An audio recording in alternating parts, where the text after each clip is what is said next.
down at a mark everybody recognises.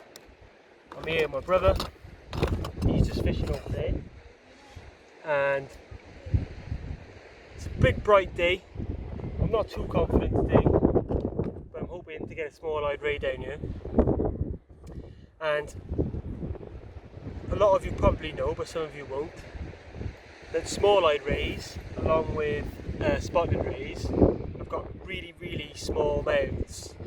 So just a little tip if you're targeting them, to use small hooks and small baits. So I like to use a 3-0, a single 3-0. I also like to use Pennell 3-0 as well. This is actually a bigger bait than I would normally use, but just turned up, I just want to get a bait out, there's not much defrosted. So I'm just using the bait mate. Just quickly put it together like that, bait mate. Get your hook in as you normally would, and then wrap her up. It wasn't really necessary for this bait because it wasn't a big messy bait really. But when it comes to more fiddly things, we're really enjoying the bait mate actually. So I'll wrap this up, trim it down. I always like to trim off any excess bits that might make it spin. Plenty of bait elastic, we love our bait elastic in Bristol channel. Sand eel and squid, killer bait for any ray and any dogfish unfortunately. I like to just clip that end off. Nice bait. Let's do the job perfectly. I'll clip that off as well. Clip that off. Hopefully you can hear me because it's a bit windy. Pull down your Pennell. Look, that's a much bigger bait actually than I'd normally use for a small light, but let's hope we get a big one. Put your Pennell through. Ready to go. It's a sunny day, so I think range is going to help.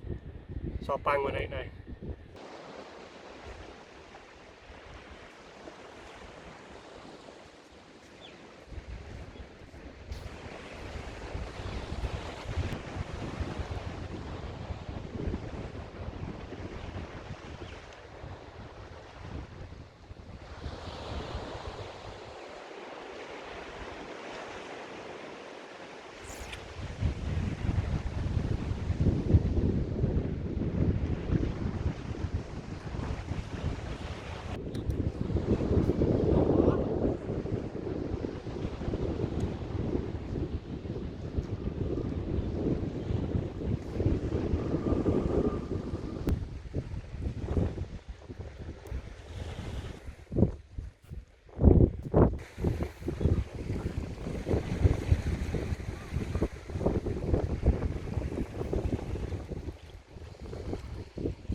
A dogfish shaped rig.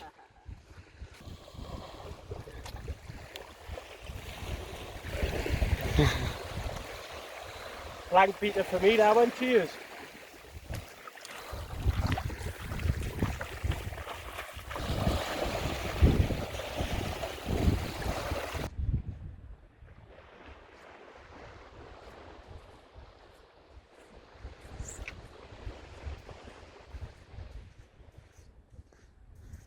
Back in the same place as you were earlier, did you? Huh? Fishing in the same place you was over there. I'm hoping this ain't the dogfish. It's a nice healthy bite. It's out there though. Got a long way to come yet. Starting to feel lighter as it comes in unfortunately. Woof woof. I'll put some elbow grease into it then. Cheers. That's alright. Is it dogfish? Yeah man. Senior dog. Oh, we gave a good bite, mine. It pulled in. Yeah, I've seen him man. Found a nice little line of run, didn't you? He went like an hound. Cheers. Oh, have a look at the hook job on this one. Oh, no wonder he went like Sting. No wonder it felt heavier. Caught him in the butt. Check this bad boy out. It's not a small dogfish either, it's an alright sized dogfish really. Tail-hooked dolphin where? It's not even hooked. It's not even hooked. Lassoed. Yeah. I wonder Fair if it's dues so to it. bloody heavy.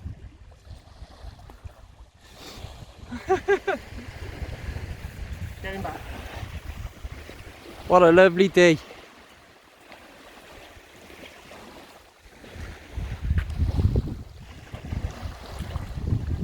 On your bike. Don't come back. Cranking in dogfish number 600 for the session.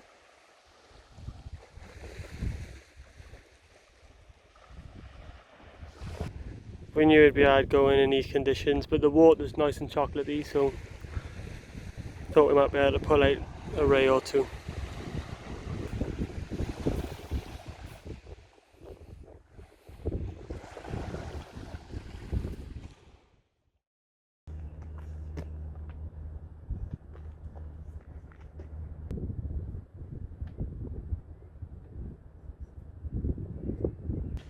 Morning. Well, the last I left you, we were down on Mount Nash, and I told you we were going to another mark, and we did. We ended up going to the White Light that evening, but it was blowing an absolute gale, and there was no fish caught, so I didn't bother getting the camera out. It's now a few days later, and I'm down on the green light, waiting for my brother to arrive, and I'm just getting the first baits out now. I generally put a bluey out on his own first things because it's the easiest bait to bait up. And we were targeting small hides and spotlids last time. So today, predominantly after a blonde, but I'm also going to be putting out a smaller bait on a smaller hook. See if I can get a spotted off here as well. I have had a spotted already this year, but I'd like a much bigger one. So I'm going to wrap up this bait just quickly, and then we'll get it out there, and hopefully get a nice big fish. And hopefully Tom's here by the time I have to land a 20-pound blonde. But it's a lovely day. It's cold, it's very cold, but it's a nice northwesterly wind, so we should be alright. 4-foot pulley rig. I like pulley rigs on the lights just because when you're bringing your hooks up over those rocks, it's better that your lead's banging up there rather than your hooks trailing and either catching your hooks or denting them all the time. Anyway, let's get this one out there.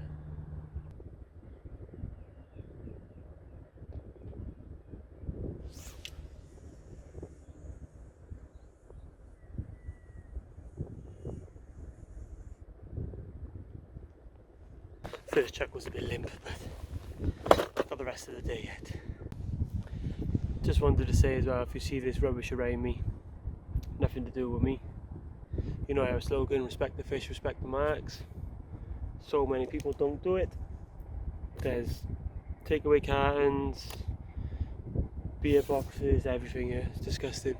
It's the same everywhere along these accessible marks, along barriers, always the same. It's terrible. It really is a shame. These are the places that we all like to come and fish, so why would we ruin them for ourselves? I don't understand it. If this is yours and you're watching it, pick up your shit.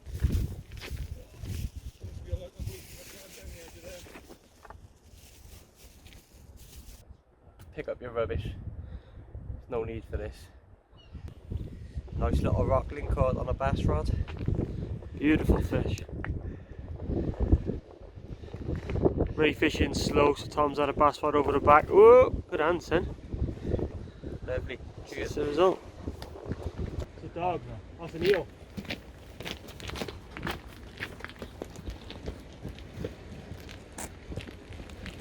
No, he's gonna go then. I must have had some line with it or something. Yeah. Oh, it's a pedal you have to get up. You right, on the T-bar? Nice. Both fucks it is, so. Oh, yeah.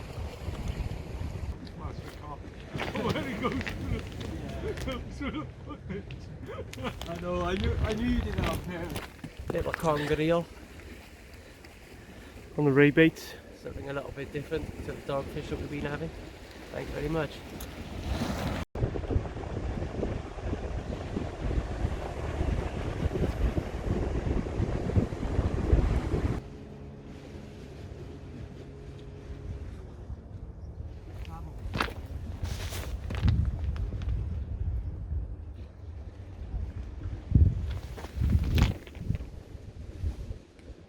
Staying deep.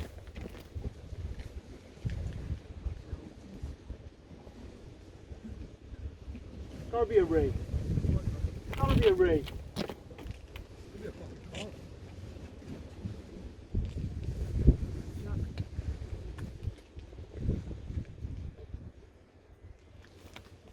It's a ray. It is a ray. Yeah. Real nice one. Deep again, Jono. Yeah, it's on. That's a nice one. Yeah, it's a good fish. Nice one. Stay deep.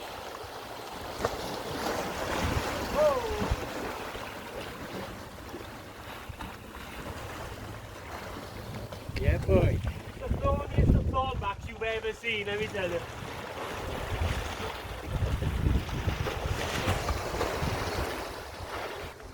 Nice mark, is he dark, isn't he? Yeah. Yeah, it's dark. It is.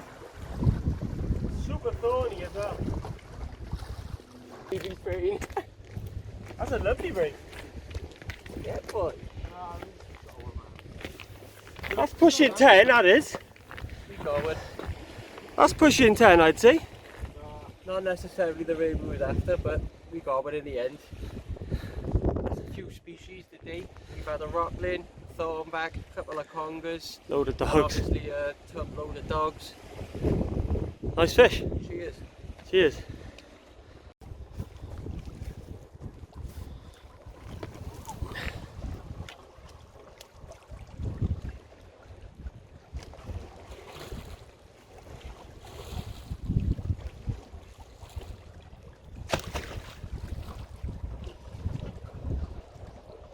Went down quick.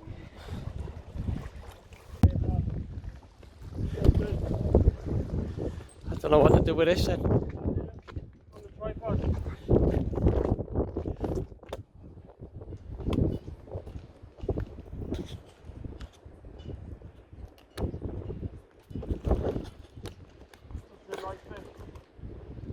Yeah, boy.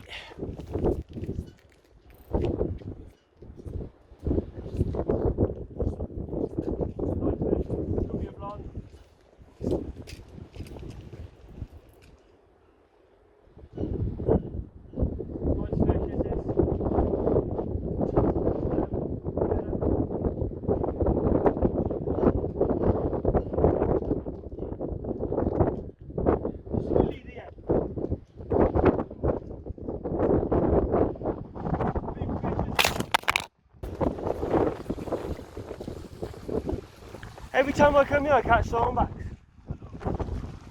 Ah, Tom. Come on. The foam fell and smashed the screen like mad. No. Yeah, it's smashed. Yeah, we fell face down on there, didn't it? Oh, it's a crack. That's not as bad as I thought. That's a beauty. Let's have a look. It's been quiet all day. Tom's. Oh, look at that, perfectly hooked. Tom's just had one. It's been. And this just came. I just had a good bite. Hang on, come on. There we go. My line had gone all the way down tide. I was winding that in, and I hooked Tom's line. As it got closer, it got really heavy. I thought this is a big blonde, but it's a lovely thornback, not bad at all. Let's see if we can get a blonde now. Beautiful, beautiful fish. Mwah. Wait there, let me come and have a look.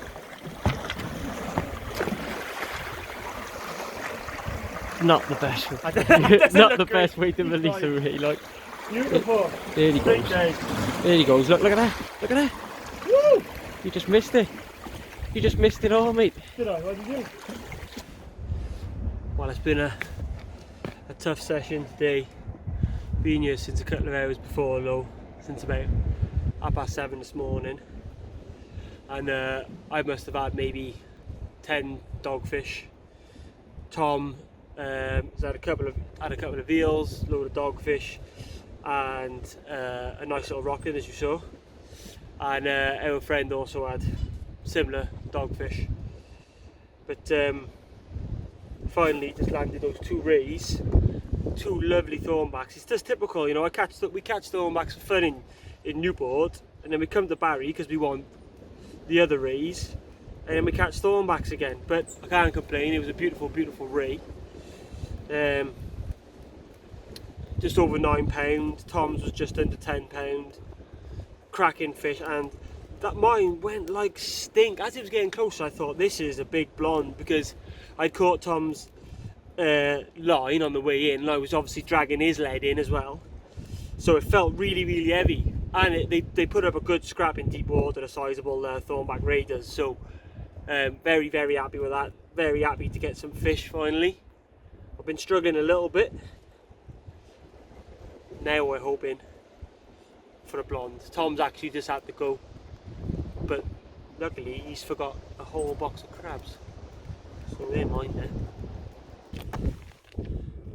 Dogfish 900 for the day. Plenty of these around today. Let's get him back. The ebbs have started ripping through now, so while I'm waiting for those ratchets to scream off, it did just scream off just then, but it was the dogfish in the tide run, unfortunately. Right, I wanted to talk about the baitmate fishing tools. The reason I'm going to do this is because I know I struggled to use it when I first had it, and I've spoken to other people that had the same problem as me. It's a great little tool, and this is actually the match one, which is the smallest of the 3. It's covered in bluey plit and all sorts there. The smallest of the 3. They got this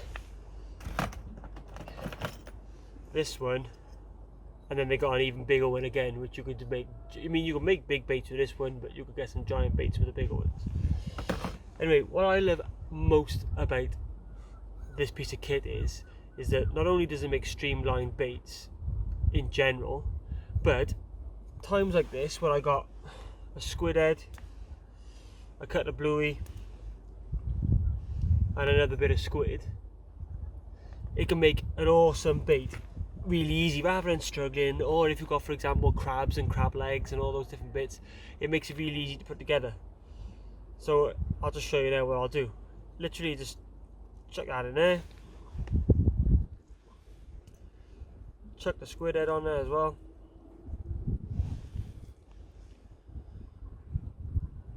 chuck that on there, take that round, holds it all nicely in place for you, so you're not trying to balance anything, and then wrap it up. Now what I do, you can actually, there's a little notch on the end that you can drop your hook in, which I do sometimes, but most of the time I just do it like this and prepare baits like this. And you just wrap it up, and what I like to do is just wrap it loosely first when it's on here. See, it makes it so much easier to hold. So wrap it loosely. Then you just pull it off the spoon. Best thing to do is to hold the back, so you got your bait elastic there, and hold your bait and slide it off. Then you've got your sausage. Then continue to just wrap it up as you normally would then. It's maybe not the best example because it wasn't the messiest of baits, but imagine if you had mussel, if you had crab's legs, and if you had all those different bits. That's when you really would find this really handy. Rod just fell. Span in there. Wrap it up. Wrap it up. Then I like to cut all the excess off, like I showed you earlier. All the bits I don't want on my bait.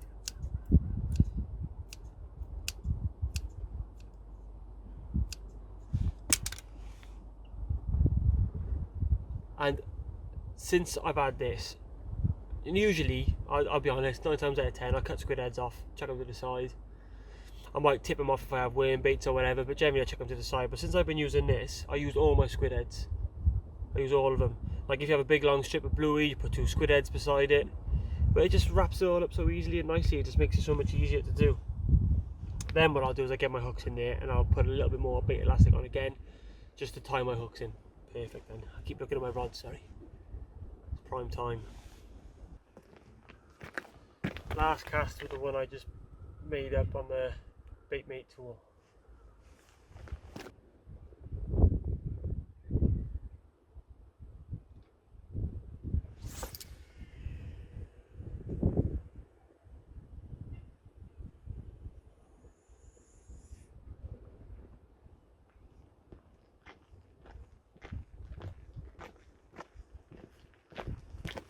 Not bad, a bit too much up rather than out, but whatever. See what the run does to that. That's the end of the session then. It was a long old slog for not much really, been here since 7 AM, it's now 7 PM. What a long session. We just thought about that. Loads of dogfish, lost count of how many dogfish. Tom had a couple of eels and a rockling. We had those 2 rays. I was really hoping for a blonde or a spotted, you know, like I said earlier, we don't come here for the thornbacks, we come here for the other rays. But it's time for me to go. This is a bag full of line and other people's crap. Respect the fish, respect the marks, tight lines, and we'll see you on the next one.